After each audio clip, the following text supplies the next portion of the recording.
Γεια σας! This is the Greek Reporter Weekly News. In Greece, one of the two men who secretly climbed atop the emblematic Acropolis hill in central Athens and took down the swastika in the early morning hours of May 31st, 1941, a defiant and extraordinary symbolic act of resistance at the beginning of the Axis occupation of Greece, which lasted from 1941 till 1944, died on Saturday at the age of 89.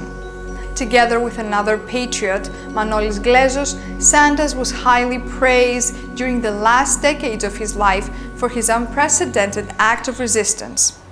Santas was born on the Ionian island of Lefkada in February 1922 and later settled with his family in Athens before finishing high school in 1940 and successfully entering Athens Law School.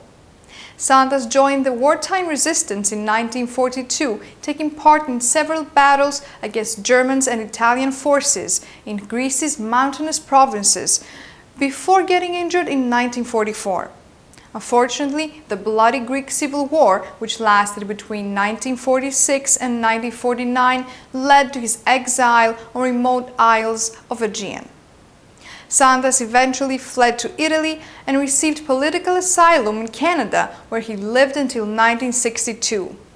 He returned to Greece in 1963. Greek unions celebrated on May 1st the Greek Labor Day with two large demonstrations. On one side, there are the country's two large unions, AVEVI for civil servants and employees of state-controlled enterprises, and YESE, workers in the private sector, which had organized a large rally on Sunday morning at 11 a.m. at Platia Klathmonos, a large central square in Athens. Additionally, PAME, the union that is close to the Greek Communist Party, organized its traditional gathering at 10 a.m. on another square in the Greek capital, Platia Omonias. Finally, on May 1st, there was a 24-hour strike in the public and private sector. The unions are demonstrating to ask for the end of flexible labor, which in their eyes lowers wages, for the protection of collective agreements, for a compensation of wage losses suffered by workers in the past years, and for the end of the changes to the welfare system. The common message was that workers in Greece should not be the ones paying for the crisis. A team of researchers at the University of Crete have created an organic aspirin that will help in curing several illnesses, including the common cold and flu. This is a natural substance whose recipe includes 3 species of herbs that are native to the island of Crete, whose essences are dissolved in olive oil. The organic aspirin is a result of studies and experiments conducted by professors Ilias Kastanias and Christos Lyonis, both doctors, with the help of biologist Sterios Pirintsos in collaboration with the agricultural co-op of Rethymnon and pharmaceutical company Galenica. The American Hellenic Chamber of Commerce has launched a new initiative to foster innovation and entrepreneurship in Greece. Make Innovation Work is a competition designed to reward business plans that are innovative and entrepreneurial. It is also designed to make Greece more competitive. The business plan that will win the first prize will receive $100,000 along with significant legal and technological support. The business plans must be based on one of 4 sectors that are cornerstones of Greece's economy and growth: green energy, tourism, alternative agriculture, and transportation and shipping. Now, moving on to the USA. The continuous rain and harsh tornadoes in the southeastern US states killed more than 200 people, injured many others, destroyed homes and entire regions, putting the country in state of emergency. The death toll from the storms is accountable for Greek American lives as well. In Chattanooga, on Wednesday, 2 Greek sisters were killed on account of a storm, and the husband of one of the sisters was severely injured as well. Loretta Bellu, who lived in Nashville, Tennessee, went to spend a few relaxing days with her sister and her husband. The strong winds that accompanied the storm damaged the cabin they were in, and the 2 sisters were killed.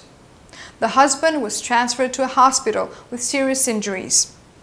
Another Greek-American, Vangelis Darsinos, a 74-year-old Nashville resident, got injured when he climbed on the roof of his house to repair it. This year, on World Wish Day, Make-A-Wish Foundation will grant a teen's wish for a trip to Greece. 16-year-old Maureen Marsh from Virginia was surprised with a visit to the Embassy of Greece, where she was informed that her wish to travel to the lovely island of Santorini was granted. Maureen was a volleyball player at Langley High School when she started suffering from knee pains. Multiple doctor visits led to the bad news for her and her family. The diagnosis was bone cancer. Maureen had her knee joint and part of her femur replaced. She battled through weeks of chemotherapy. Greek ambassador Vasilis Kaskarelis stated that he was really thrilled and impressed because such a brave girl chose traveling to Greece as her ultimate wish. On this World Wish Day, the Make-A-Wish Foundation treated Maureen to a taste of what she'll see when she and her family visit the famous Greek island of Santorini. Meanwhile, the mayor of Santorini declared her via Skype an honorary citizen. Maureen feels so grateful and happy for the granting of her wish. She and her family will visit Greece on July 7th, and we are certain her vacation will be unforgettable. Now some interesting news from Canada. Greek Photo Week opened on May 1st as part of Toronto's Contact Photography Festival. The exhibit brings together talented photographers of Greek descent from throughout North America for a one-week celebration of talent, light, imagery, and color that only the lens of the camera can produce.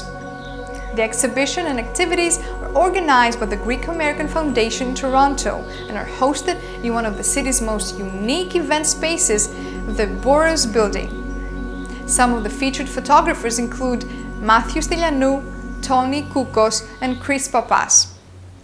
The exhibit kicked off on Sunday, May 1st and will run till Saturday, May 7th. And now the latest news from the UK. The Greek presence at the royal wedding of Prince William and Catherine Middleton was quite strong.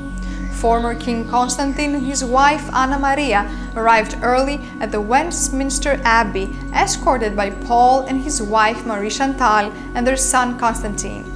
The fairy tale wedding was also attended by Mariana Latsis and her two older children, Paris Kasidokostas and Erieta Kourkoulou. Also in attendance were ship owner Spiros Niarchos and his children, Eugene and Stavros, as well as the president of the Athens Organizing Committee for the Olympic Games, Gianna Gelopoulou Daskalaki, and her husband Theodoros. Greek businessman Peter Georgiopoulos also attended the wedding. Two Greek TV channels in London covered the royal wedding live.